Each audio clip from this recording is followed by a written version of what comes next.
Hey, what's going on, everybody? Not only can you find Collateral Cinema on the Chill Lover radio app, which we highly recommend that you download, but we are also on the Podcoin app, where you can listen to podcasts and earn Podcoins to use to get gift cards and other merchandise, but also to donate to charity, which we highly recommend that you do as well. So download the Podcoin app, use the promo code Collateral with a capital C, and you'll get 300 Podcoins right off the bat. So you can get right to listening and right to purchasing and right to donating to charity. Once again, highly recommend that you do that. And our podcast shout out for this episode is a creepy little show called The Grave Girls Podcast. These ladies talk about the paranormal, they talk about horror movies and other such media, and they also talk about true crime every now and again. It's pretty creepy, it's a lot of fun, the hosts are really engaging, and we highly recommend that you check them out. They are on iTunes and wherever else you get your podcasts. Not sure if they're on Podcoin yet, but who knows, maybe they will, maybe they are, I don't know. And with that, on with the show. I'm bromantic. I'm Robert Oregon. I'm Ashley Chancellor. I'm Dakota Chancellor. This is Collateral Cinema.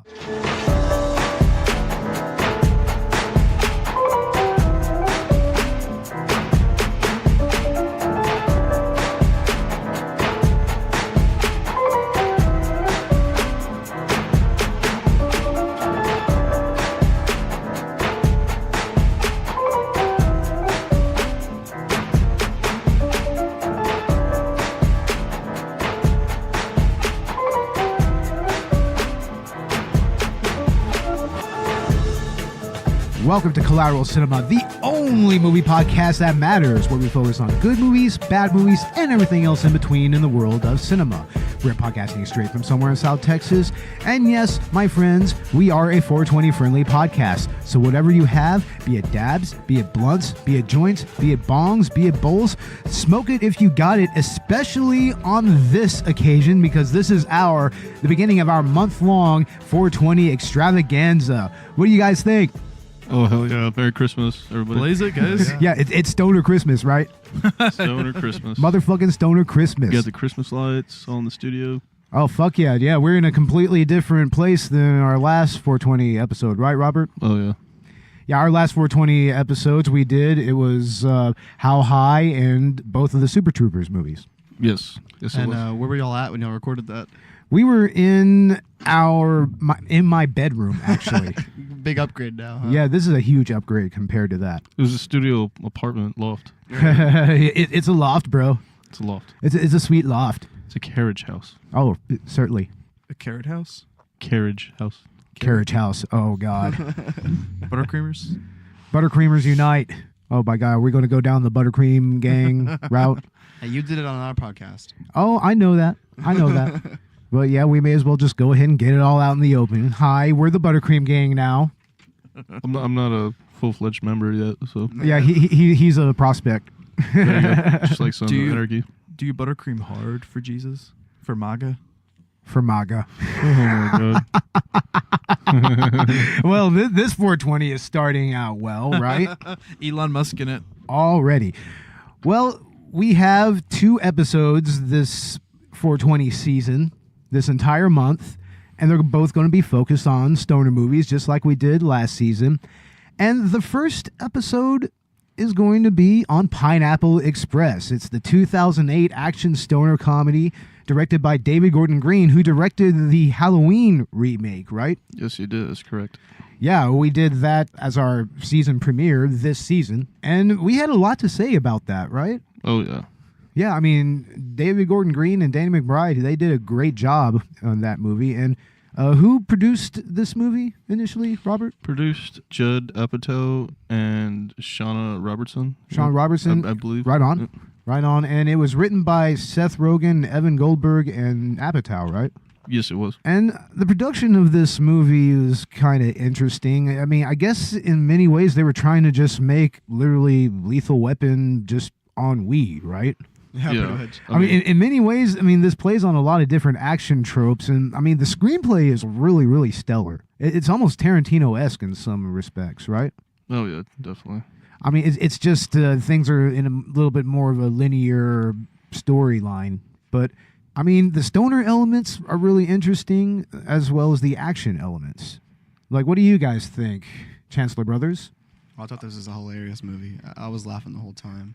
Yeah, the whole time, seriously. It's funny. It's yet another movie that Seth Rogen did some sort of writing, producing, directing, whatever. You got to remember, this was like 10 years ago, too. Right. And yeah. I was still in high school, or getting out of high school. Getting out of high school. One of the high school stoner movies for me. Like, Yeah, this is actually the first time I've seen this movie. Oh, really? Actually, we just watched it just now, not even like 10 minutes ago, and that's the second time I've ever seen it. And it actually got a lot better, and it actually has some replay value to it. I mean, the screenplay, like I said, it's really, really tight. It flows like thematically and dramatically rather well. All the comedic humor. Yeah, the humor is well placed, as well as the actual stoner elements. I mean, they smoke a lot of this Pineapple Express throughout the entire movie, right? Oh, yeah. Oh man, that sounds like just awesome weed, right? I mean, the name suits the movie. You know, I mean, it's what it was about. It was about Pineapple Express. Yeah, that's really what tied it over. That's even what actually gave them away initially, is the Pineapple Express weed. Exactly. What started the whole adventure, witnessing a murder. Yeah, witnessing a murder. It's a classic trope, really. I mean, It's a classic action movie trope. It's been used in quite a few different movies. Well, it was really interesting to see that, because like you see a lot of those kind of tropes from a lot of movies. We saw the one where Seth Rogen tapes a gun to his back like a Die Hard. Yeah, that's totally Die Hard. That's so Die You know, Hard. Crawling through the air vents, too, right? Yes. Yeah, oh Jesus yeah, Christ. definitely. Isn't that the movie that started the whole air vent crawling thing? Yeah, it was pretty much Die Hard. Yeah, that doesn't work. No, it doesn't work in real life at all. You would just make all kinds of noise. It wouldn't even support your body weight. Yeah, I think Mythbusters did an episode on it. I'm sure they did. Fucking Mythbusters. Adam Savage. Adam Satis and Jamie, what's his nuts? What's his Jamie nuts? White. Not Jamie Foxx. Jamie Jamie White, Foxx. right? I don't Jimmy know. Hannigan or something like that. I don't know. Please correct us, ladies and gentlemen. That's the one thing we didn't research, I guess. Dakota? Dakota. No. You're a Why are you effects gonna blame guy. me for all this? No. For stoner buddy comedy, I was really surprised at the action aspects of this. You know, like you guys said, Die Hard, maybe. Definitely Lethal Weapon. I mean, Yeah. it's a straight buddy comedy and action movie before anything else. I mean, it has that trope to a T. You have Seth Rogen pretty much playing the straight guy, and then you have James Franco being more the silly comedic character. And that's used a lot in a lot of movies. Let's use a lot of Seth Rogen and James Franco's movies. Definitely, but also, like I said in the aforementioned Lethal Weapon, that's pretty much that movie to a T. Yeah. You could argue Thelma and Louise has that element to it as well. It's got that Shaun of the Dead feel, that buddy feel. Yeah, there's definitely a buddy element to Shaun of the Dead, and that definitely shines through in this movie. Hate to cut you off, but Jamie Hyneman. Jamie Hyneman. All right, we got it right. There we go. Good job, Dakota. Ladies and gentlemen, let's just congratulate Dakota for his achievement here. My achievement. Checking. Get. Research. Research department, That's what the best podcasts do. of course. Mid podcast. James Franco and Seth Rogen were supposed to play opposite characters, right? Like it was like James Franco was going to be the straight guy, and Seth Rogen was going to be the stoner, right? Mhm. I could see how that would have worked out. I mean, Yeah. But Seth Rogen, that would have been a little like atypical for him, or like stereotypical role for him. Right. I think he played the better like suit man. You know. Yeah. I don't think James Franco. I mean, would've played that he's as well. still a stoner, but he's more of a functional stoner. right. I Kind mean, of not challenged. Oh, sorry. no, you could. I'm just saying, not that James Franco can't play any role. He could do anything. It would tell me what's so. Oh, of course. You know, but he played a stoner rather well. in this Exactly. movie. He Yeah. played that so well that I think Seth Rogen played the perfect character. His So did he. inner Sean Penn Spicoli, right? Oh, yeah. I mean, Oh, yeah. he definitely had shades of that character. Definitely. I mean, David Gordon Green's directing in this movie was very interesting. His actual choices and the way that he made the screenplay actually kind of flow the way it should. I mean, I really liked a lot of his decisions and a lot of the set pieces that he set up for it. Like, to you guys, what is the most memorable like action scene and set pieces in this movie? I'd have to say the car chase. Yeah. Exactly. Oh yeah, that was an interesting car chase. The foot through the window and the It- slushy on the windshield that looks like blood. Yeah. And then James Franco just jumps into the cop car Yeah. It's like that's perfect, because I mean, isn't it Rosie Perez's car? Is it that large black lady's car? It was the other black. The black lady. lady. Okay, right Yeah. on. And yeah, Rosie Perez was on her way, and that's who they're being chased by. The Yeah. crooked, The lady crooked cop. Yeah. Like Rosie Perez plays the crooked cop, and it was interesting to see Rosie Perez in a movie playing a role like this. Haven't seen it in a while, right? Yeah, but I mean, she was a natural in it, like 100%. I mean, she actually played a good villain. Oh, she did. I almost didn't want to see her go. Honestly, I mean, she's never so aggressive that it comes off as phony, but there's always kind of a reality to what she's doing. There. Right. She played such a good character that it was like the scene where she kisses Ted. It was like I almost didn't see that coming, because like she played her character of the not giving a crap about it and just trying to move on from it. That I didn't see her falling for this Ted guy. Yeah, she still has a job to do, Right. more or less, and I mean, even though it's a crooked ass job. Man, fuck the police. Oh, that fucking scene! Oh wow. Well, if I gotta say, that was probably the most memorable fight scene. That one. Oh, that was crazy, dude. Saul just kicks ass. Ooh. Well, let's not forget the fight scene between Seth Rogen, James Franco, and Danny McBride. Yes, that was Initially. hilarious. those actually, they sustained real injuries during that fight scene. Yeah, like Danny McBride when he got conked on the head by that bong. Sink? Yeah, that was Oh, real. oh. No, that was real. He Bong busted his mitzvah? head. Yeah. It pretty much cracked his head open. Damn, I'm surprised he Yeah. didn't have a concussion because of it. Seth Rogen broke his finger. that's crazy. Yeah, he During straight that. broke his finger during that fight scene. I mean, I don't think James Franco was injured during that scene, though, right? That was during not nothing. that scene. The Another chase scene in the woods, right? Yeah. He runs into that tree. He hits the tree. Yeah, he runs into the tree, and apparently there was a nail in the tree or something, and it tore his forehead up. That's why he has that headband on for a while. Yeah. Yeah, He he- had stitches over his head. Wow, Yeah, they had to cover it up. That's crazy. dangerous. Yeah. I mean, he was bleeding and everything. that's what acting does. That'll It's a fuck up dangerous your job. brain, dude. Yeah, Yeah, I think Seth Rogen did like 90% of his stunts the whole time, Yeah. I mean, he did get injured a lot. It's like Jackass. Yeah. Yeah, that's still admirable. I mean, Seth Rogen, he's kind of gung ho with his roles like that. It's awesome of him though.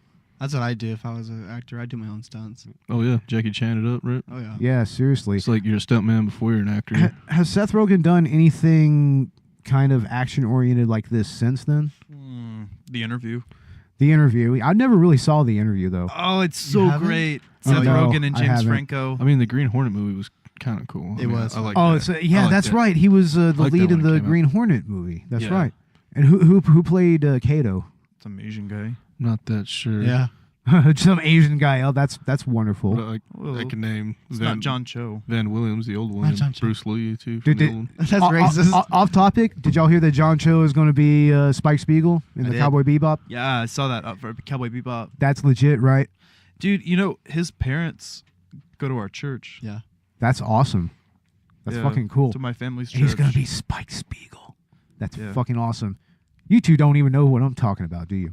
No. You never even John Cho? you never even seen Cowboy Bebop, have you? I've seen Cowboy Bebop. You've seen Cowboy Bebop. How about you? I haven't seen I've seen a couple You episodes. younger than you. it. Yeah, whatever. God damn it, Come on, Bo. It's just us two Robert. I know you dweebs. haven't seen it. I've seen a few episodes, but Oh man, just that theme song alone.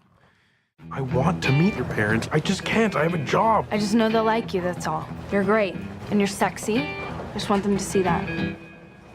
Want them to see that I'm sexy?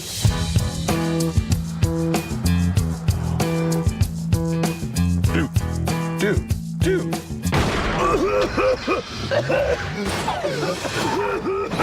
Who's that? Come on up. I witnessed a murder. What? They saw you? Did they follow you here? Let's get out of here. Get the snacks, food, fruit roll-ups. We are going to hunt these guys down. Dale, Saul, we're going to kill them all. So exciting. Whoa, come on. No, I think we should stay. Why?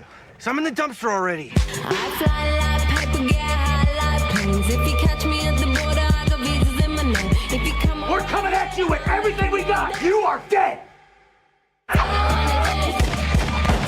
This is the dinner you invited me to. That's why I'm here. Are you high? What? No, I'm not high. You are high as a kite. Thug life. high with skulls and bones, sticks and stones and seed and bombs, running when Angie. I'm calling because I love you. I'll do anything to make it work. I want to marry you. Oh, I made a mistake.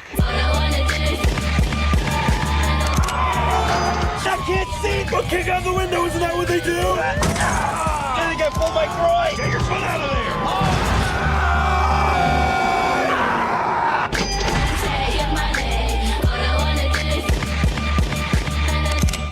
But anyway, yeah, David Gordon Green's directorial style, I mean, it was really, really obvious in the Halloween movie. I mean, especially the way that he called back a lot of horror movie tropes. He kind of does the same thing in this movie, in that he brings back a lot of those classic action movie tropes and kind of builds upon them a little bit. That seems like his style, more or less, right? I mean, I see a lot of his lighting style in that movie, Joe, he directed with Nicolas Cage. I never saw that movie either. Right at the end, it's like, oh my god, it's almost like Mandy too. I mean, oh, for real?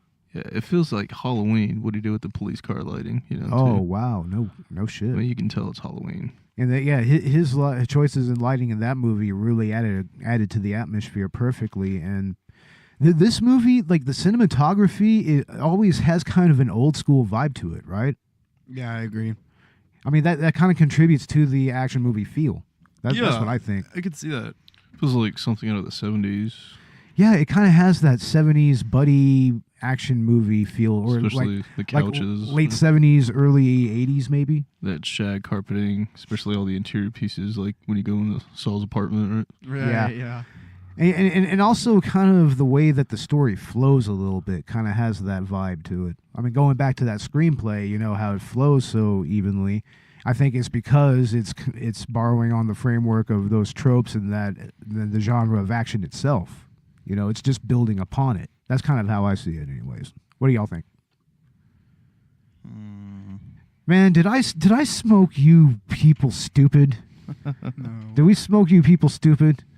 It's 4:20. It's 4:20, y'all. It's late. It's their bedtimes. It's past their bedtime. No. Dakota, what are you even thinking about? I'm just saying about this movie. It's a Hey, good movie. you know what was crazy? I love the intro to this movie. I guess what they were doing is like how marijuana got banned by the government. Right. You know, completely inaccurate to history, but it's like definitely the way a stoner would see it. Hey, this item 9 makes people have too much fun. Ban it. In many ways, it kind of reminded me of a Stanley Kubrick film that I don't know if you guys have heard of it, but I have it in my collection. It's called Dr. Strangelove.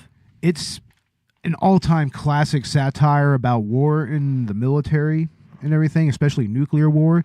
And it's all in black and white, and it has that kind of satirical feel to it. Like, that movie elicited that perfectly. That's funny. I was just about to say that. There's a satire in this movie. There's a They- great they deal did- of satire. And they did a good job with that.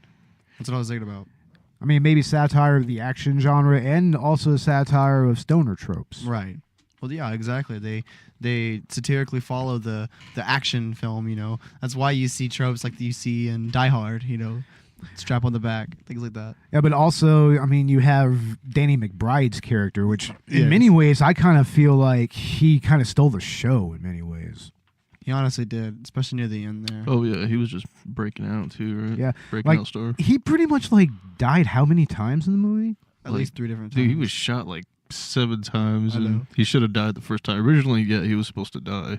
Yeah, but apparently, like, he was just so fucking funny that they kept bringing him back over and over again because he was just that good in that role. He Yeah. really was. It was funny because, like, when you watch it, you wouldn't think that he'd survive at the end, that he'd be part of the crew, you know? I know, You right? think it was just, yeah, you wouldn't think of it as a trio. But it kind of threw me off, but that was a really good one. He's on the cover art. Yeah, true. Yeah, definitely. I mean, a lot of this movie really borrowed heavily from a particular period in action movies, especially, like I said, like late 70s, early 80s, and maybe a little bit from 90s movies, right? Yeah, definitely. What is the one scene that y'all think probably harkens back to that era the most? I mean, I think that the car chases definitely has shades Oh, of you're that. right. It's got like Cadillac Coupe de Villes all over the place, right? From the 70s. I think that the climax had lots of shades of that. Do you think the car chase took scenes and, like, ideas from Bullet, which we just did an episode on? Very well could have. I mean, Everybody does nowadays. Yeah, Very it- influenced car that's- chase in cinema history. yeah, that's a pretty definitive movie Right. in many ways. Yeah.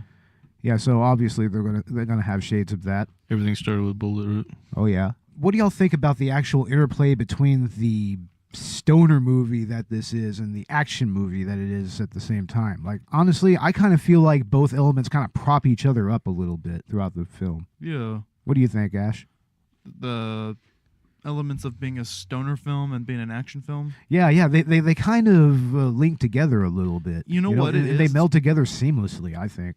I've come to expect out of a stoner film, kind of, I guess, an overarching comedy. Yeah. But this kind of relishes in the little interactions, the little, Yeah.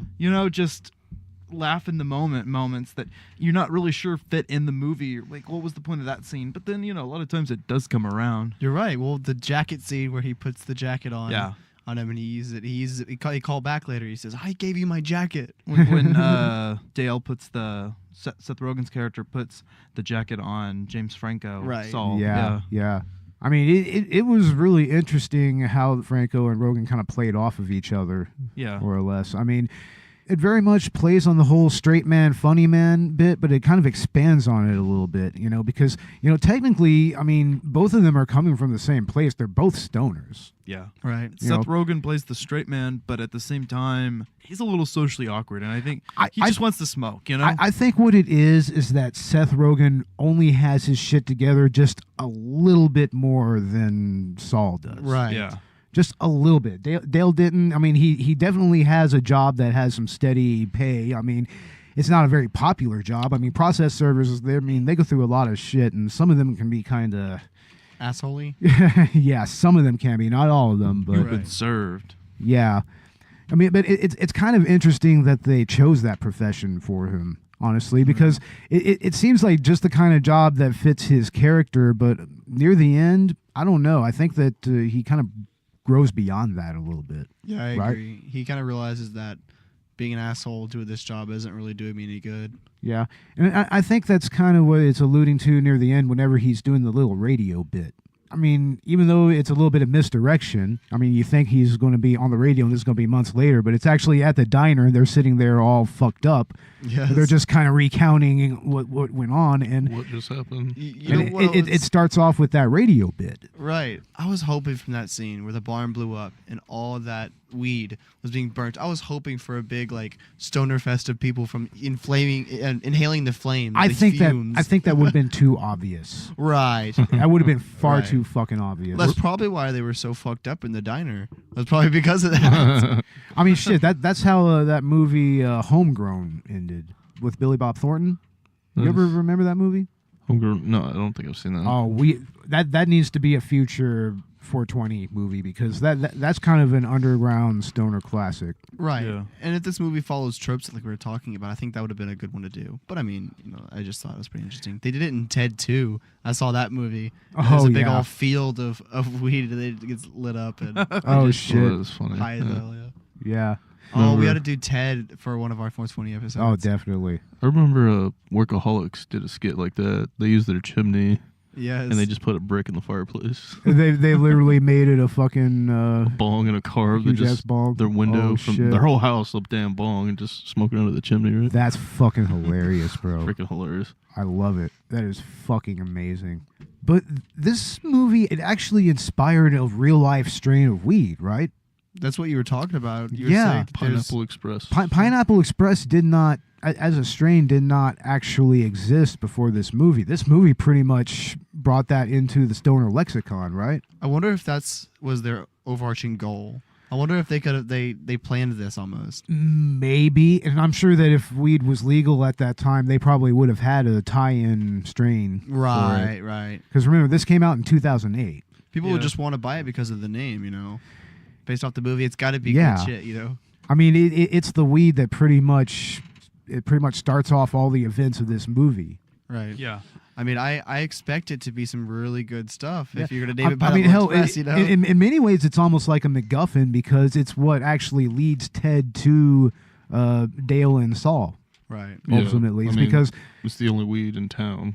it's the only weed in town that one person has. Saul. You're He's gonna- the only one that has it. You're gonna know your own product, right? Yeah, exactly. I mean, all it just took was one puff of that weed, and Ted was just like, Pineapple Express. Exactly. Yeah, I remember that. So it's very much the catalyst for everything that happens in this movie. I mean, in any other way, Seth Rogen probably could have gotten away with having witnessed what he witnessed. Right. Like, I mean, if it wasn't for that, they probably would never have found him. Probably No. not. Would he still gone to the cops, do you think? Oh, I If don't- he did. I Cops a think- crooked dude. I think that he probably would have remembered that it was a cop that was Right. He part probably of would have had the killing. foresight and And realized. I think he would have just went to Saul's, got really, really high, and just forgot about what happened. Just Probably, tried to put it behind him. That's what would have happened if he wouldn't have chunked that fucking roach. Should have kept the damn thing. You don't That- throw away roach anyway. Oh, they Swallow it. They automatically knew who he was, and Yeah, since he backed in Rosie Perez's cop car, right, and automatically got him for like yeah, got hit and run or something. yeah.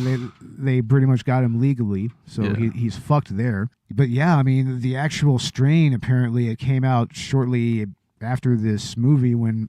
Because, I mean, I think that the first legal states actually came about in 2012. Really? Yeah. That was when Colorado was first. Colorado. That's when they first became legal. I'm sure California was shortly thereafter. California was quite a few years. Really? They're pretty recent. Interesting. I was unaware of that. Yeah. I mean, they've had medical marijuana for many, many years. Right. And So do I most think that states. in many counties it's actually like decriminalized. Interesting. Yeah, which But now it's fully legal. Dale mentions that too. He's like, I thought this was decriminalized. Yeah. Yeah, well, I know in like 31 states, I think it's like 31 out of the 50, it's there's medical marijuana use. And it's like how many, like 15 states And now I think that it's are like, yeah, recreational? I think it was 15 was the number. That sounds about right. That's the states that have it for recreational use. Right. Hey, we got that CBD in Texas, Yeah. Well, it's Well, yeah. in every state, but yeah. but no THC. Not no legally. THC. CBD is okay, though. That comes from California. Calms Yeah. your nerves. Even my mom was like, Thinking about it, yeah. "Yeah, I should try that." She CBD. should try it, honestly. It'll probably help her out with a lot of things. Calm some nerves. Yeah. I mean, they have like the CBD gummies. They have the vape tanks. They have Right. all that shit. I mean, honestly. It's a whole different world now. But I personally haven't tried the Pineapple Express strain. I would like to check it out. I imagine a lot of people have named their weed Pineapple Express after Yeah, the I mean, movie. Yeah, that no, is you're kind right. of You're kind of the thing about officially naming strains. I mean, I don't know if there's an actual governing body for that, if there's like Right. regulations for it. Yeah, I wonder that too, because like you go to websites and they call it by its quotes name. Like, think about it this way. Like, champagne cannot be called champagne unless it comes from the Champagne region in France. right. Same with cognac. It has to come from the cognac region of France. Tabasco peppers. Yeah. There's one island that it's made. Tabasco peppers. Exactly, Are grown on. One exactly. singular island. All I mean, the Tabasco you sauce. would think that there's some type of governing body that actually determines this shit. I mean, hell, Yeah. even the goddamn emojis, they have a fucking governing body that determines how that is utilized. You When know? are we gonna do the emoji movie? I mean, I don't know. I mean, it's a boring movie more than it's bad. Yeah, no, But- it wasn't terrible. It just was kind of like, yeah. So it's one of those and everything in between movies. Yeah, that's Good one of movies, the bad in movies, and between. everything in That's what between. that's going to be. That's going to be an in between movie. I don't even know if I want to call it a bad movie. Yeah, it's just weird. It's just bleh. But anyway, Pineapple Express strain. It's pretty much a Hawaiian weather system that yeah, comes in from the northwest. yeah, that's right. It was Yeah. initially named after a. So that's where the name came from. Interesting. Yeah. Yeah, that's interesting. It's like, I mean, what do you think? I mean, most of those strain names, they kind of have a little bit of a metaphor to them. Like, I mean, about what they do to you. What do you think that is? Takes you on a sweet journey. Takes on sweet, but how do you take a sweet journey off of a weather pattern? And that's from Hawaii too. It'll knock Yeah, you on California. your ass like the Pineapple Express. Oh my god. It's because it comes from Hawaii. Mm. Yeah. Smoke that weed, be taken to Hawaii.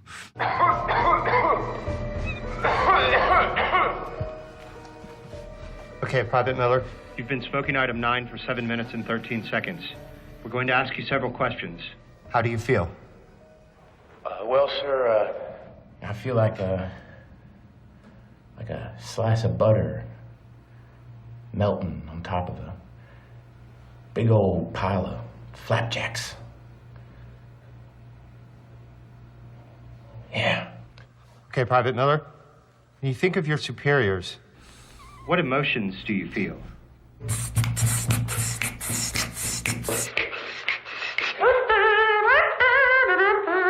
Okay, Private Miller.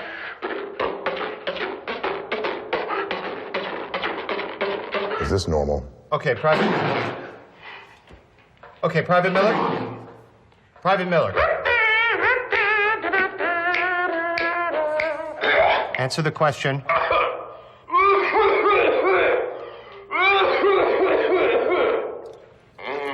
This one out, sir. Can you torch me? We'll send someone in. Holy bejesus.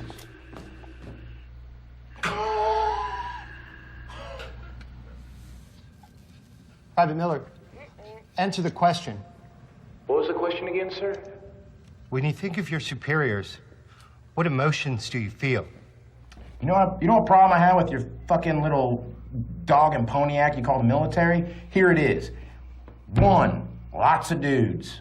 Where are the boobies? 2, why are we underground right now, sir? Why can't we be out in the open? Why aren't we in a square right now? Why aren't we talking to people, letting them know Item 9 exists? Get it out. Shout at the rooftops. This is great. This is the bee's knees, Item 9. Private, we need you to be serious. I'm serious. Your dick, my mouth.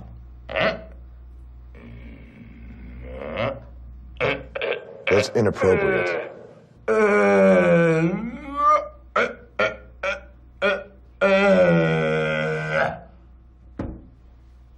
Fuck you. I've seen enough. Shut it down. Bury the hatch, sell the land, and dispose of him. This never happened. Dude, what happened to your eye? Hey, hello. Bleep, blurp, bleep, bleep, blurp, blurp. Can you guys understand me? Hey, where are we going? This is General I like that Brad. gun. We've reached a final conclusion on Item 9. Illegal! I think it's where we wanted to take our honeymoon in Hawaii, but it's expensive as fuck. Oh, wow. Maybe we'll I'd just go to imagine. LA. Los You know, Angeles. Michael Cornwell was here earlier. Yeah, he couldn't make it. Oh, in yeah, our video. unfortunately, he Oh, had to leave. He dipped Right, out. His but- fault is that? Time schedule. Yeah, Dakota. Yeah, Time but schedules he had said didn't match something up. about this movie. He was like, before, because I had only recently seen it a few minutes ago. This is my first time seeing it, and I loved it. But he had said something like, "Yeah, this movie's about a train being chased by a pineapple," or something like that. You know, and I don't know, it was just funny. Because of the Pineapple and Express. Yes, exactly. Yeah, Funny. right. That was funny, dude. No, it was funny. So James Franco's character, it's a pretty classic stoner character, but he kind of made it his own, right? Oh yeah, for sure. I mean, what other characters do you think he has shades of, Robert, when it comes to like stoner movie characters? I mean, there's a pretty long pedigree when it comes to that, right? Well, stuff out of that 90s, that Slater character out of, what was that one? Dazed and Confused, Dazed right? and Confused, yeah, that's where it starts. Of course, Spicoli from Fast Times at Ridgemont High, right? Great movie. I mean, I definitely see a lot of similarities between Saul and Spicoli, more or less. a lot of Sean Penn, right? A lot of Sean Penn. I mean, also, I like to think that there's maybe just a tinge of Jay from Jay and Silent Bob. Well, I'd like to feel like, maybe less of an asshole. yeah, no, you're right, yeah. I mean, I like to feel like we've all had like a friend like that, at least in high school, at least. Yeah, that, but that relates to his character. You know? yeah. Like, Saul is more of a straight up bro in many respects. Yeah, I feel that. And James Franco, regardless of, I don't know how he is as a person. I've never met the guy, but he's such a fun actor. I mean, I remember ever since the original Spider-Man, James Franco as Harry Osborn. Yeah, right. I just Harry keep Osborn. seeing that every time I see his face. From Spider-Man. You know what this movie kind of makes me think of? What's that? Tucker and Dale versus Evil. Yeah. Really? It gives you that feel of these two guys, and then people just keep dying around them. Like he first witnesses a murder. Yeah, in spite of what they do or don't do. Exactly. And then they could just go ham, and they're like they get this triumphant moment where like, okay, we have to kill these people or they're gonna kill us. In many ways, there is kind of a predetermined feel to the events of Pineapple Express. Like, right. It feels kind of faded in many ways. Yeah, I feel you. Kind of like in The Hangover. Like, that's actually a movie I think you can kind of make some parallels between. I see what you mean. It's kind of like what's going to happen next with all this shit happening around us. Exactly. Like, I mean, you just don't really know what's coming up next because, I mean, the events are just so crazy. Mm-hmm. Yeah. And there is kind of a craziness to this event. I mean, they pretty much get caught up in a fucking mob war out of nowhere. All because of the fucking joint. Not only that, But they are the ones who prevailed in it all. Yeah, they strangely prevailed there. The only ones that prevailed. Yeah, the only ones that came out of that alive. Honestly, they took down 2 mob bosses. I mean, they should be proud of themselves. See, that's why I don't know.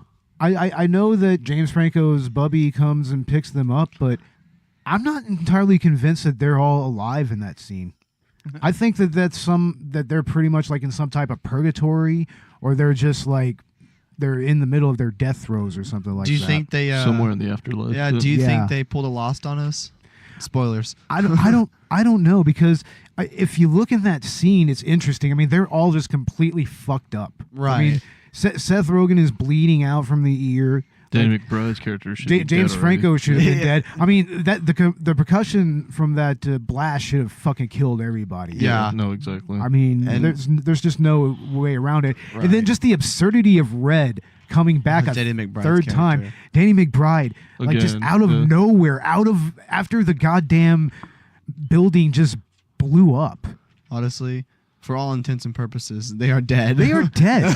Yeah. They've already died a few times, whether it's figurative or metaphorical or even literal or some sense. I'm not really sure. That's what I'm trying to figure out here.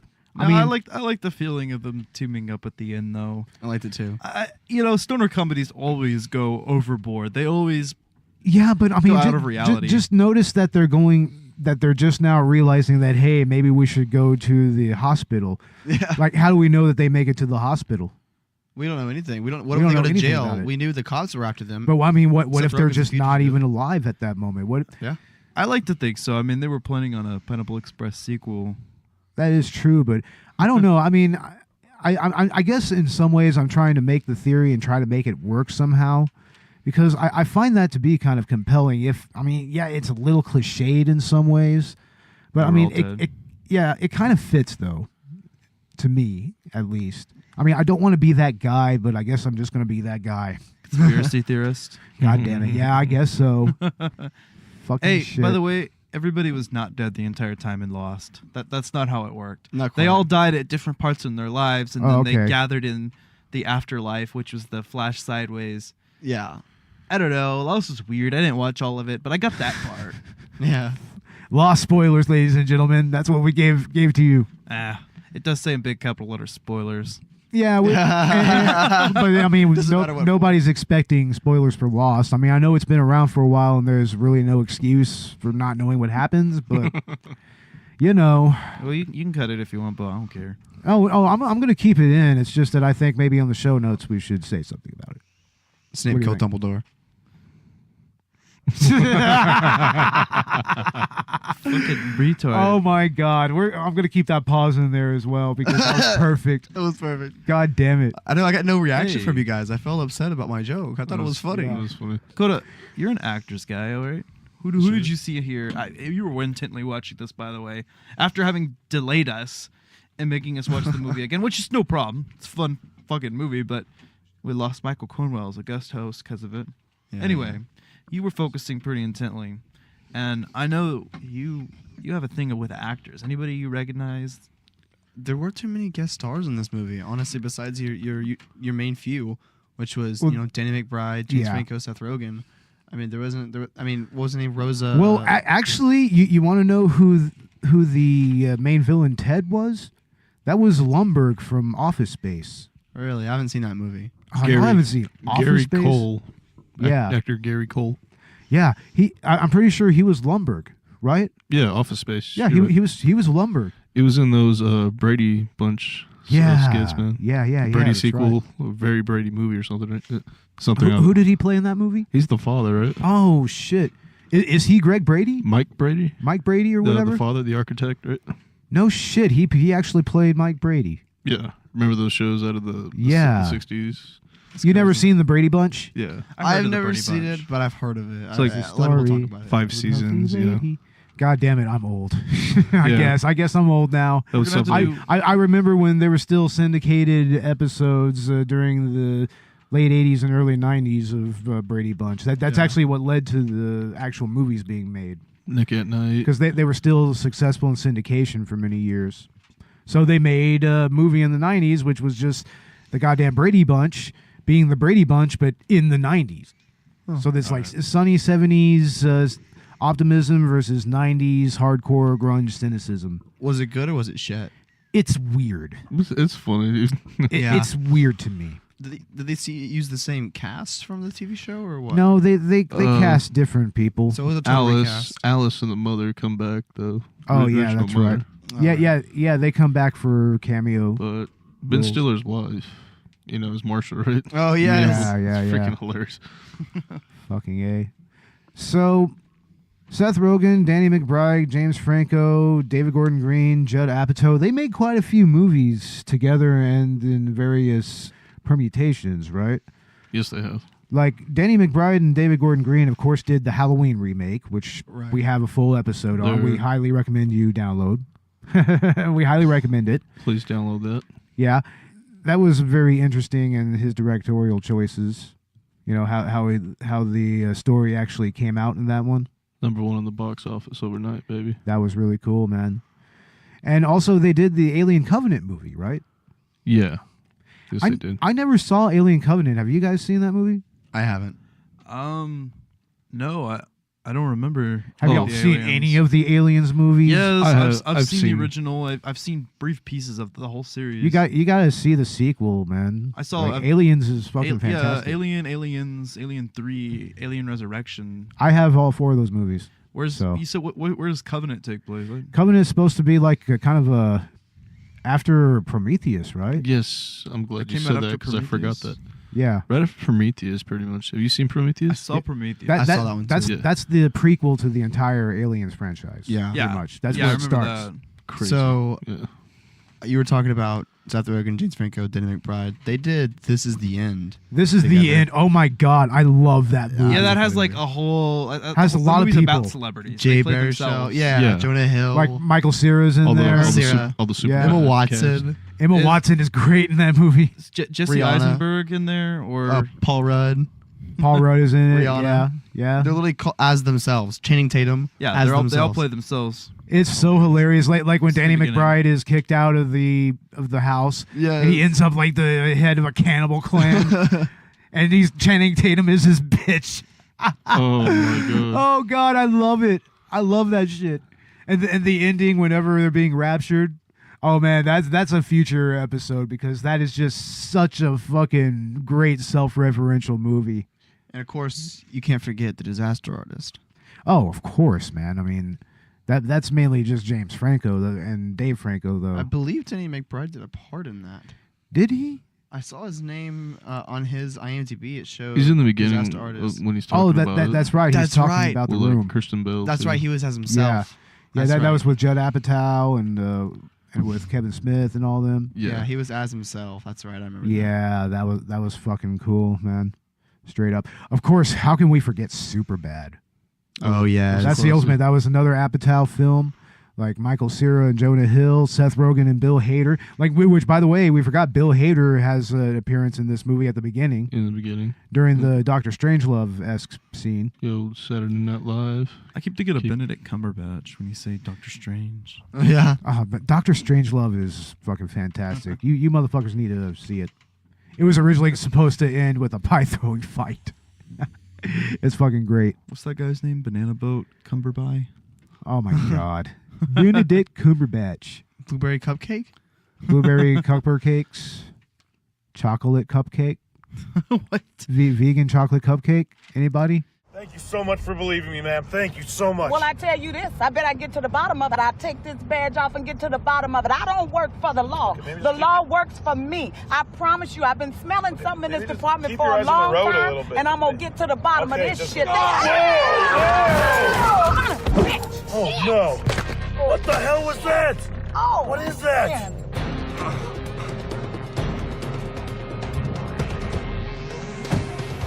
No. Okay. No, what are you doing? I'm saving you, amigo. Don't worry. Oh, freeze, goddammit. Don't you even think about it. Stop. It's an old-fashioned escape mission, buddy. Now, stop this car. What the fuck are you doing? What are you doing? Oh, shit. Oh, shit, it's the lady cop. That's the murderer. That's the lady cop. What do you mean? Then who's that? I don't know.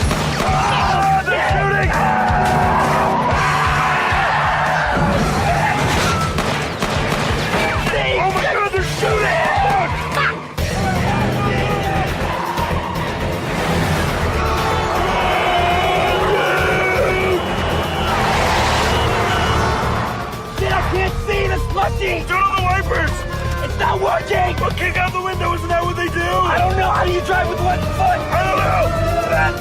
Oh, no. Fuck, I think I pulled my groin. Get your butt out of there. He's getting us, man. He's behind us. Our car's better. Get your leg out of there, man. Seriously. Shit. Put it in the maximum overdrive. Oh, no. Oh, shit. Ow. Get it out. Ow. I can't see. Whoa. Danger. Trees. Squirrel. Hey, I can see through my leg hole. Nice. Look out. Tree. You did it, man. All right. Look out. Oh, shit.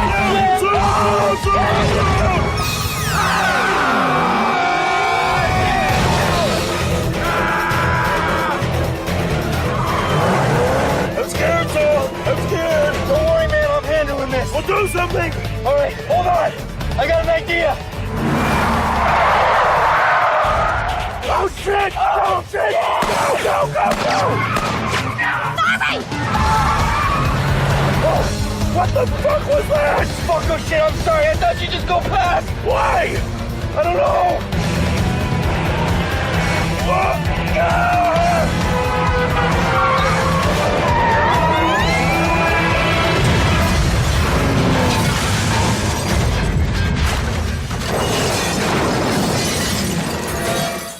I think that I'm just that stoned. I'm vegan high. I'm ready to. We're tired of your vegan agenda, Bo. I don't give a fuck. We're if you're throwing tired. you out of here. I don't give a fuck if you're tired of my vegan agenda. My vegan agenda is what's running this show. Robert, No. are you in? We're gonna run Collateral Cinema and Collateral Gaming without its producer. Oh, what the fuck? We're gonna We voted you off the island. Oh, what the fuck? No, we haven't even we haven't even gotten to the, Like the Mormons? Suicide Squad episode. Oh my goodness. Suicide Squad 1 is gonna be brutal. Oh, can't wait to talk about the Joker's car in that one. Yes. 22 because That's the only thing you want to talk about in is the I was Joker's actually car. waiting for it all year. that's funny. Before the movie came out, I was like, my okay. God. That fucking movie. Like that Oh, car God. was made in somebody's garage, just Oh, my a God. kit car first. You know? That's crazy. Yeah. We'll get to that in Suicide Squad, I Crazy. guess. Yeah, we'll get into that as soon as Oh that my happens. God. Season 3, ladies and gentlemen, it's going to be a shit show. Stay tuned. Guys, I'm so stoked to be a part of Collateral Cinema and doing season 3, picking our movies. Yeah, it's pretty cool, right? The fact that Ben Affleck is Batman. What does everybody Yes. think? Bo- Batfleck. Oh God, Batfleck. Batfleck. I'm excited to do Endgame soon. In movie. Yeah, but Movie. anyway, how about that movie, Your Highness? Oh, there's a funny movie. That has Danny McBride is the lead in that. It has Natalie Portman, right? Natalie Portman's in there. Wow, who else is in that? Like, isn't Peter Dinklage in that movie? Oh, Peter Dinklage, I love him. Isn't he in that movie somewhere? I'm sad. I don't remember that Plays movie like a too far dwarf or back. something. Yeah. See, Peter Dinklage, I'm sad that he stopped voicing Destiny. He was the voice of the ghost in Destiny, and then for they real? like rechanged all of his lines with some other dude, and it was upsetting because I liked hearing Peter Dinklage's voice. Wow, no shit. Yeah, That sucks. Oh Yeah, man, they got rid of Peter Dinklage in Destiny. I That know. was the worst part. It was. what the fuck, man? I know. How do you get rid of Peter Dinklage? Yeah, he's a fucking legend already, man. I mean, Hey, man. seriously. And you know what? He's vegan. Yeah, whatever. He is vegan. Ha! He was pretty badass in Infinity War. Ha! That was one of the funniest cameos. He had a cameo in Infinity War? Yes, Yeah. he did. Oh, I want to see it. Uh-huh. Fuck yeah, I'm saying, that's awesome. We got to go watch Endgame together. I have a feeling we'll be seeing him We again. got to tie that in Endgame. somewhere. I have Fuck- fun. episodes. okay, plot twist. He's going to play Howard the Duck. Howard the Duck? No. Dude. He should be in Endgame, though. Wasn't Howard the Duck like a little Easter egg in Guardians of the Galaxy? Yes. Yeah, in the in-credit scene of the first one. Just as long as there's duck tits, I'm fine with it. Like, seriously, yeah, duck tits. But Tits. that's all I got to say about the original Howard the Duck is duck tits. Okay, you fucking vegan. Duck tits. Yeah, I guess save the animals. Yeah, save the animals. Fuck them too, I guess. Oh yeah, I'm slowly turning into a vegan furry. I'm gonna start looking at furry porn. God, you want to go to zootube365.com? I don't know. That doesn't sound kosher at all. That sounds like bestiality shit. Oh god. Yes, that's what we're accusing you of. Yeah. Man, That's I what remember, furryism is, dude, Bo. this is how fucked up like internet on the 90s was. Man, you just went on even just a normal fucking porn site and there'd be fucking pop-up ads for like fucking bestiality porn. God. Oh, And this was on the clear net. This wasn't even like dark net or anything. Well, now everything's step family in porn. Okay, I have a question. Yeah, seriously. Why is or bestiality Overwatch? Why is bestiality porn legal? It's not. It's not. No, it's not. It's animal abuse. It's horrible. It's cruelty to animals. Cruelty to animals, evidence of a crime, all that stuff. Fuck that. Animal can't give consent. Yeah, they can't give consent. They don't give consent for being killed and eaten. Animal rape. Yeah, whatever. Well, you know Assholes. what? It tastes good. Them wings, right? With Just like your mom last night. buffalo sauce. Oh, Jesus Christ. Yeah, man. with this movie, we can make jokes like that. Yeah. This is So, sports yeah, pod. okay. Y'all motherfuckers seen Observe and Report. Oh, my goodness. Yes, I have. I've seen that. It's a great movie. It's a great movie. What's that movie about? About mall cops, mostly like Paul Blart Mall like Cop? almost like that. You know? Two cops, I guess, doing drugs too all day, popping pills and drinking. Yeah, but I mean, doesn't Seth Rogen kind of play almost like a Travis Bickle type character? He is kind of like a bipolar schizophrenic character, yeah. Oh, shit. So he has like legit mental problems. Yes, and he his does. character does. Yes. Holy shit, man. So it's kind of a dark movie. I almost think he's kind of mentally retarded, but it's hilarious. That's Holy funny. shit. Damn, I mean, I've never seen that movie. But I mean, I do have I that. just kind of know about it, you know. I do have that movie. It's great. Seriously? Yeah. Bring it over. It's probably a movie that's nearly almost 10 years old, too. Just like this one? Yeah. Of course, I mean, we can't mention Seth Rogen without mentioning Knocked Up. Yeah, that was funny. Or even the 40-Year-old Virgin. That one launched his career, right? Jeez. Yeah, I mean, that pretty much, that straight up kind of made him. He was a stoner character in that film, too, right? Yeah, he was. I mean, he was going to be typecast a little bit, but I mean, I think the Pineapple Express is just kind of what broke him out of that. Like I said, he was still a stoner, but I mean, he's a stoner that's a little more put together than Saul is. Right. Yeah. You know? Yeah. Yeah, if you want to talk about what Seth Rogen's doing nowadays. At least a functional stoner. Oh, yeah. with the job. Right? He's far more functional than Saul is. Jesus. Right. And if you want to talk about Seth Rogen, like, nowadays, he's, I know, obviously did The Disaster Artist 2016, right? That was about a 2017 film, right? 2017? Disaster Artist was 2017, yeah. Yeah. And then he also did this thing for Netflix, this, like, stand-up comedy thing, Hilarity. Really? You may have seen it. He actually brought in Post Malone to sing on that one. What? It was actually a really funny Oh my God. little skit. It was like a skit, but he was funny. It was funny as shit, bro. It was really good. I'd recommend y'all watching it. That's cool. That's cool. And also, we got to go back with what started it all as far as Apatow and Rogan and all of them are concerned. Freaks and Geeks. Freaks and Geeks. Oh, Freaks and Geeks. James Franco's character in that was... Oh, and man. Seth Rogen. Same both of them. director. James with Franco, all of them. yeah. Seriously. I mean, that was a classic series. I remember they were playing it on G4 for a little while. Yeah, you're right. Yeah, I mean, that's where I actually caught up with that. I caught up with that and Arrested Development. That's pretty much how I actually watched that show. Jason Bateman film. Oh, man. TV show. Those original seasons, god damn, that's some funny shit. It's kind of like good pre-Workaholics humor. You know, when I think of Freaks Yeah. and Geeks, I just think of the theme song, The Bad Reputation. Yeah. Ah, it's so funny. I love that. Fuck yeah, bro.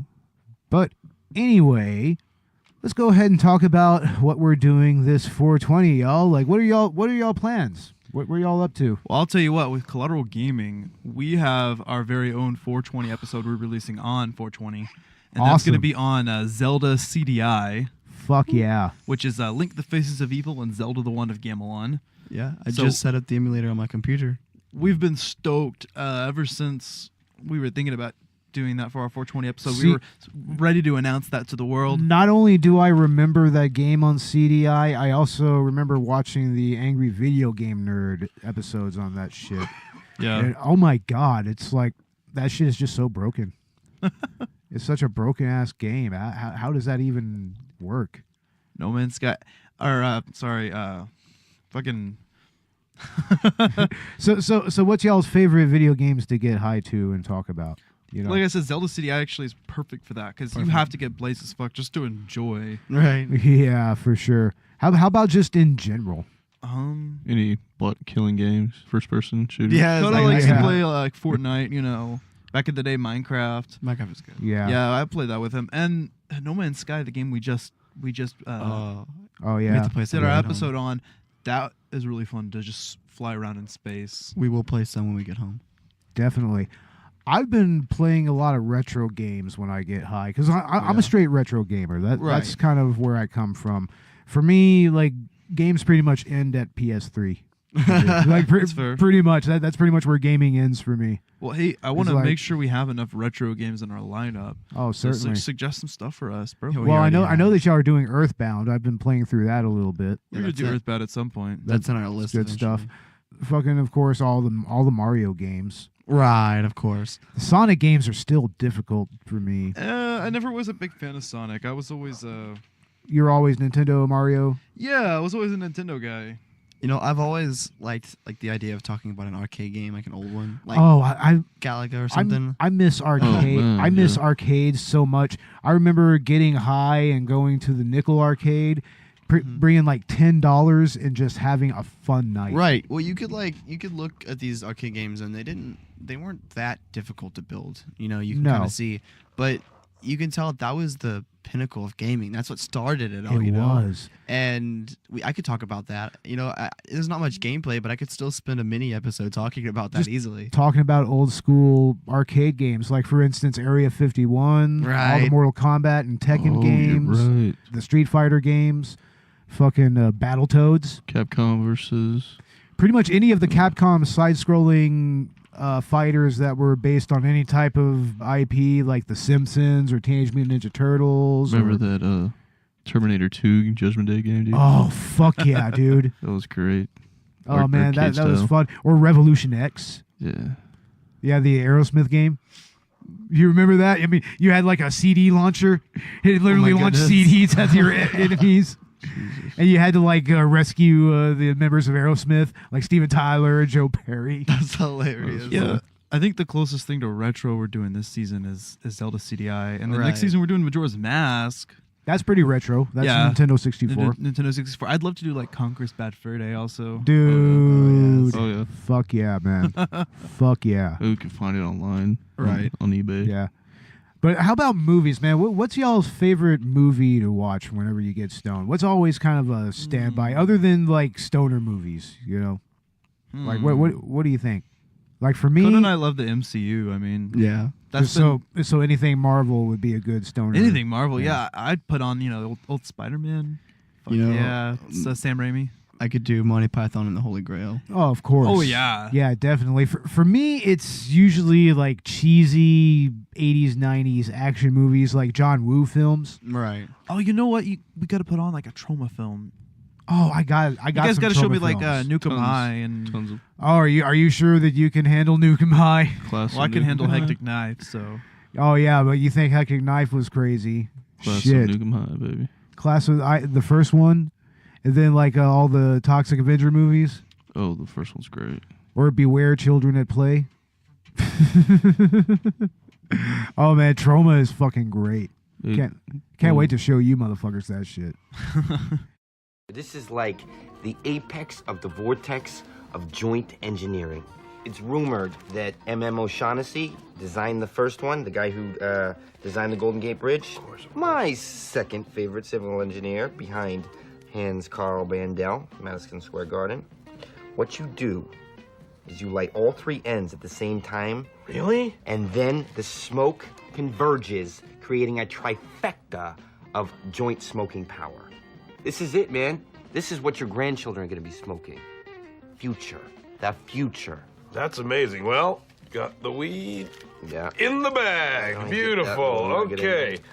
Be careful with that thing, man. Here's the cash. Grab the stash. Alrighty, man. Thanks. Have a good one. Don't hurt yourself. Adios. Hey, wait a minute, man. Let's smoke this fucking thing. I can't, man. I can't even light this thing on my own. Yeah, I need your help, man.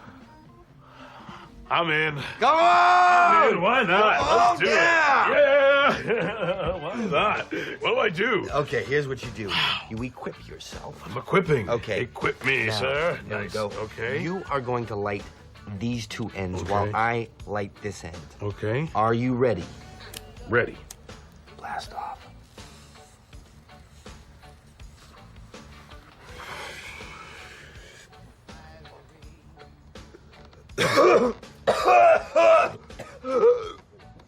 Ah! I'm gonna do it. Go for it.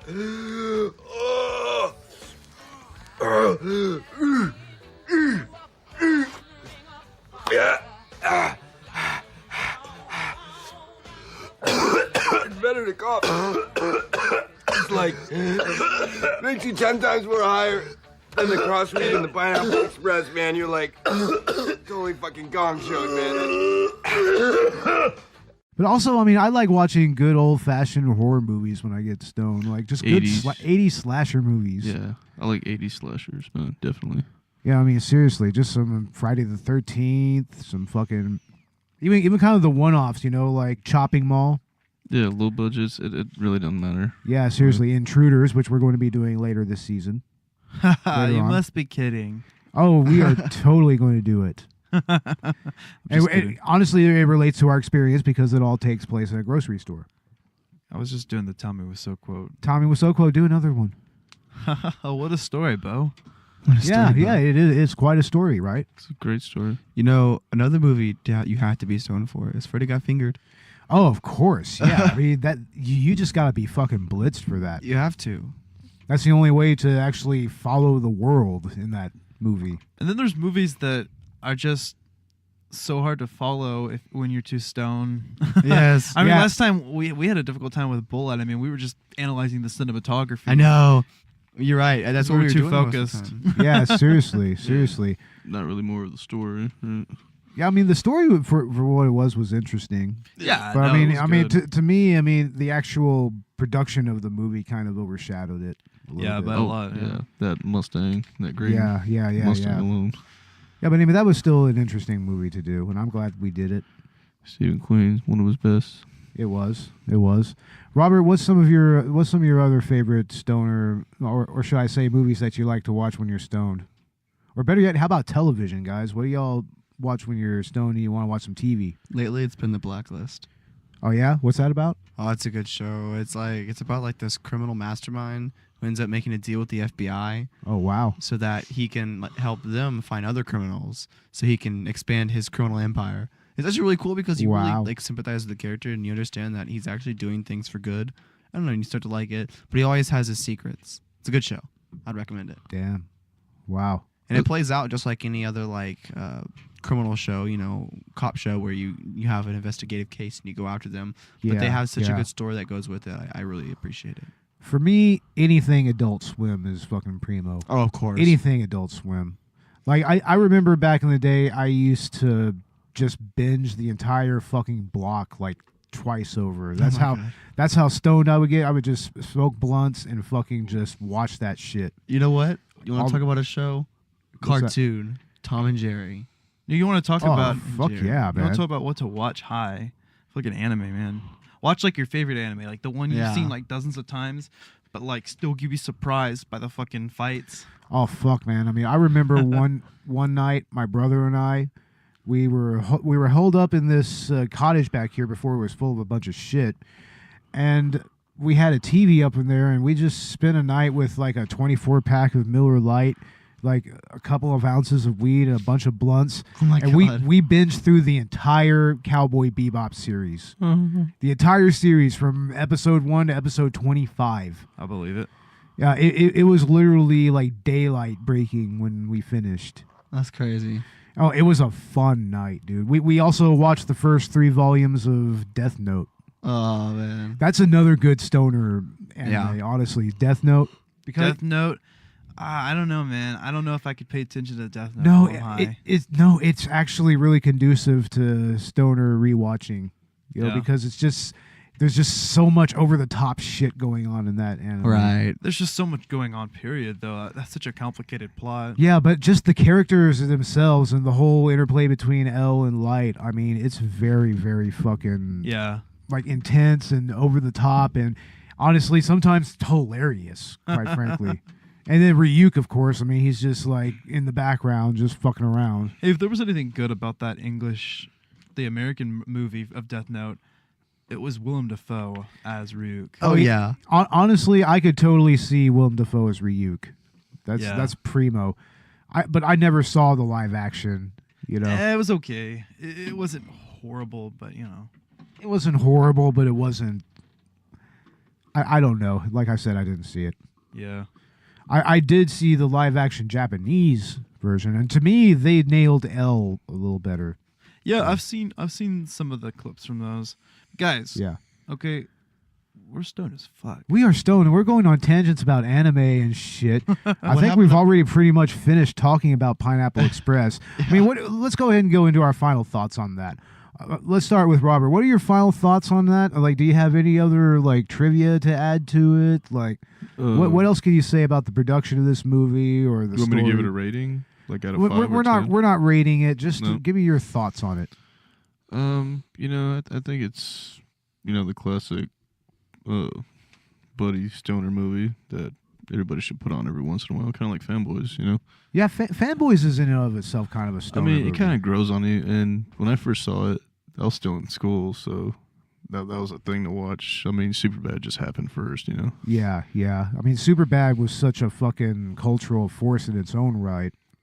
It was a very original movie, and it did kind of lay the foundations for A lot Pineapple of stuff, really. Express. Everybody's comedic humor, really. For sure. Yeah, it pretty much changed humor overnight. Changed the game, just that Yeah, disgusting it totally laid the groundwork for a Pineapple Express to work. Mm-hmm. Right. You know, yeah, but I mean, yeah, it's a quintessential stoner buddy movie. I totally agree there. How about you, Ash? I'm a huge fan of the interplay between Seth Rogen and James Franco and everything they do. I mean, The Interview is easily one of my top 5 favorite movies. Easily. And this one just brings everything that I love about that fully forward. Plus, you've got just the explicit, overarching narrative involving the Pineapple Express weed, you know? Yes. And even that intro segment is just really funny because it's completely out of place if you think about it in regards to the way the rest of the plot goes. Yeah. It's almost non sequitur. The whole movie is, I think. It is. Kind of non sequitur. Yeah. The narrative flow is, it's just a fucking couple guys getting high, you know? It's just life. Yeah, but I mean, it's literally just two normal stoners just thrown into an extraordinary situation. Yeah, and unlike other stoner comedies like How High, where it's just completely over the top and there's no rules to the universe, this one takes place in reality, and yet it's just such a crazy adventure. Yeah. And yet it still follows most of the action and stoner tropes to a T, but like we said, it just kind of expands on them. It kind of takes them in a different way, especially as far as the screenplay is concerned. Yeah. How about you, Dakota? Oh, I thought this movie's hilarious. This is my first time seeing it right before we recorded this, and Yeah. I'm still thinking about it. It's funny, you know. It gives us an excuse to make dick jokes, you know. even more so than Superbad, right, Robert? Oh yeah. I can't believe you haven't seen Superbad. I haven't seen Superbad. Oh, I do have God that movie damn too. it. I got it. Man, are we just gonna have to do a special episode on that just so y'all could watch it? Maybe a commentary or something. The Michael Cera humor, the Jonah Hill humor. Hey, you know what I want, guys? What's that? I want some Taco Bell. Oh my God, fucking Taco Bell. Come on. Oh man, there's you want nothing some better Taco than Bell. Taco Bell. You know it, bro. Oh, wait, Taco they're Bell probably is pretty closed low. right now, I'm sure that yeah, they Taco are. Bell's closed. But You know who isn't? Mo Margie's. Oh, my God. Oh God. Mexican food. Something. Oh Lord. Come on. Admit that you're not craving it right now. You're not craving. Sounds good. But anyway, my final thoughts are I really, really like the pacing of this movie. I like the characters, especially Red. Red and Saul are awesome. I mean, Dale Denton is pretty much the perfect audience avatar in many ways. That's kind of what I think he is, kind of. He's an audience avatar. He kind of represents all of us, kind of. I like James Franco's portrayal of Saul. I like the way that he kind of brings up different stoner characters from back in the day. Like, I think there's even a little bit of an element of How High and Half-Baked to his performance, a little bit. You know, like Jim Brewer and, like, Dave Chappelle and whatnot. Right, Robert? Oh, yeah, definitely. And honestly, I really like the action in this movie. It was really a lot of fun, and it's exactly what I expected it to be. So, yeah, definitely see this movie, ladies and gentlemen. It's a lot of fun, and get as high as you can. As high as you can. Just like we are right now. I was like, okay, nobody brought up Harold and Kumar. It's got that Harold and Kumar. It's got that feeling. Oh, yes. It definitely has a Harold and Kumar feel to it, except maybe just a little less surreal. Speaking of John Cho. Yeah, I was going to say, we did bring up John Cho. Yeah, with John Cho, yeah. And that's definitely his defining movie right there. That's his star turn. And that's another movie that we're going to eventually do on this show. Oh, for sure, dude. Yeah. We have that actually set up, right, for next season, right? I think so. That's going to be next year, one of next year's 420 episodes. Hey, you guys need to pick some movies, too. They did. Yeah, they picked a lot of movies. We already chose. Yeah, remember that? Yeah. Don't you remember? I don't remember. Of course, it's because you got high, bro. No. Yeah, you got high. That's why you forgot. It's because I'm getting older. I totally forgot to put the interview on there, but it's okay. I'll save it for season 4. Okay. Yeah. That's fine. Because, I mean, I have yet to see that movie. Yeah. I love the interview. It's so good. You guys haven't seen that yet? Oh, that's great. I need to see it, honestly. The interview is amazing. Yeah. Bullshit! No. Liar! What are you doing, man? He's a liar. He's lying to us, man. He's lying to us. No, he's not. He knows my name. He's acting weird. We can't let him phone anyone, man. No, you're freaking out, man. You're paranoid. Talk to your boy. I do not trust you, sir. You're paranoid. He's acting weird. I'm not. Fred, I'm sorry, bro. I'm not paranoid. Oh, Jesus. Holy cock. Fuck you. What are you doing, man? He's sorry. Oh, Jesus. oh. Herpes. Ow. I don't want to have to do this. Ow, Red, you're crazy, man. About the devil in my house. We're friends. Yes, I know we are. That's why he sucks. You want that mess shit again? Toilet. Flush. What we do in this life echoes in eternity. Drugs. Oh no!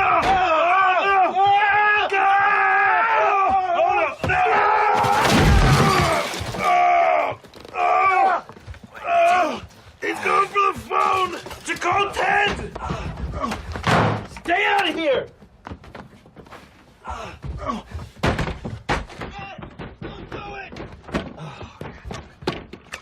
Red! You assholes, you ruined my portable phone! Teamwork. Yes! You gotta break the door! Are you gonna pay for it?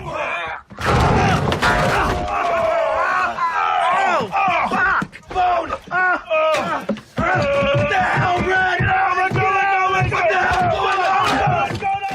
But anyway, we're going to go ahead and wrap this up. We're going to, first of all, we're going to go ahead and celebrate our over 2,000 downloads that we have now. Last I saw, 2,068 downloads. Woo! That's right, guys. Give yourselves a hand. Did it. Yeah, hey we guys, did it, bro. Did it. Let's make a mile mark, okay? Okay. All right. We all get a Collateral Cinema tattoo once we hit 5,000? 3,000 downloads. 3,000 downloads. That sounds good to me. 3,000 downloads. Guys, hit us up by 3,000 downloads, and we will all get... You have to do it too, Robert. I see you looking at me like that.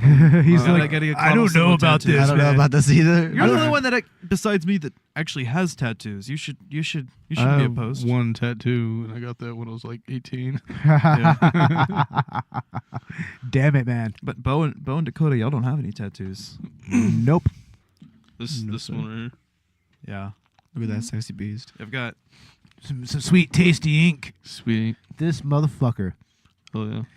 I just don't know what else to get, you know? It's like Collateral Cinema. Well, yeah, right. Collateral Cinema. It's part of your life. Some Subaru stars. What do you think? Dakota? Yes. Maybe a shifter. There you go. Maybe there you go. the size of my engine. Right okay, there. once again, we're being stoned and going on tangents. Damn it. Yeah, I guess. Happy 420, people. Happy 420, everyone. Yeah. Oh, yeah. Happy Christmas. Whatever the significance of the date is, because Yeah. it's not Bob Marley's birthday or we death all day. we all know about that. Come on. There's I think actually we some contention though. I don't think anybody actually knows 100% why. Because a lot of people say Bob Marley's birthday or death day, but it's not that. No, 420 started with this group of Hitler's birthday. It was this group of stoners that kind of turned it into a meme. That's pretty much what it was. I think it just started from the time. Yeah, But then it became I think that we went over that in one of our 420 episodes. G4 discusses. Yeah, G4 they discussed it on 420. Yeah, that's right. But Just a group of kids going out skipping school. yeah, they started that whole meme around 420. Yeah. So, it's 420 somewhere. But anyway, ladies and gentlemen, 2,068 downloads. We want to thank all of our followers and all of our listeners for that. You guys are fucking awesome. It's like we do expect many, many more to come. And you can find us on Chill Lover Radio. You can find the app on the iTunes App Store or Google Play. And also, we are on Podcoin now. Podcoin is quite interesting. I think we're going to have a promo at the beginning, so I'm not going to go too far into it. But find us on Podcoin and wherever else you get your podcasts at. And very soon, we're going to have some more content on Patreon. And also, we're going to have some YouTube content coming very soon. So keep an eye out for that. Ash, do you want to plug Collateral Gaming, maybe? Yeah, actually, we also just joined onto Podcoin. I just submitted the form to claim the podcast, so we're gonna be on that platform as well. Actually, we already are. You can find us on Podcoin, the podcast, but we're gonna be able to take advantage of some of the member services with that, and that's exciting. Yeah, that looks like a really cool platform, and I'm glad to take advantage of that. Especially since, Bo, you just recently joined to it, and you just say overnight we got a couple hundred downloads. We got a huge boost in our downloads just from that. That's what I'm saying. So yeah, definitely look on Podcoin. We encourage that you use your Podcoins for charity. And that's going to wrap things up for us right here. I'm Bo Maddox. I'm Robert Oregon. I'm Chancellor Ashley. I'm Dakota Chancellor. And we are fucking stoned, ladies and gentlemen. God damn, we are going to get even more high, and we're going to get more blitzed and all that good shit. Yeah, buttercream out.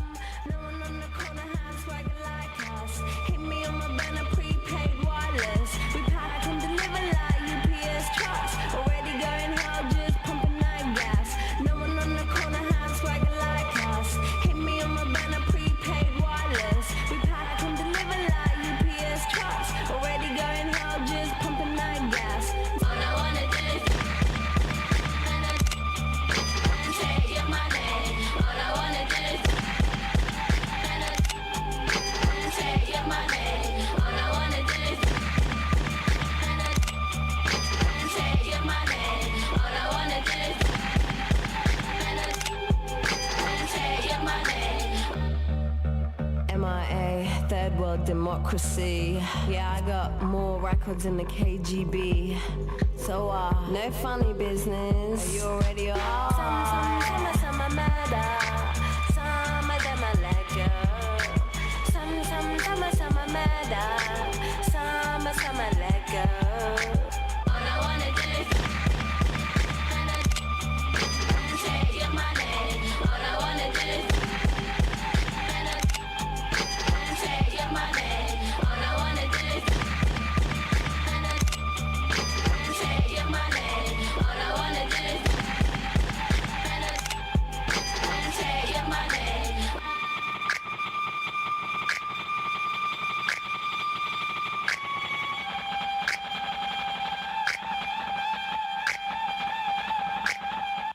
Collateral Cinema is an L Company production. All music and movie clips are owned by the respective creators and are used for educational purposes only. Please don't sue us. We're poor.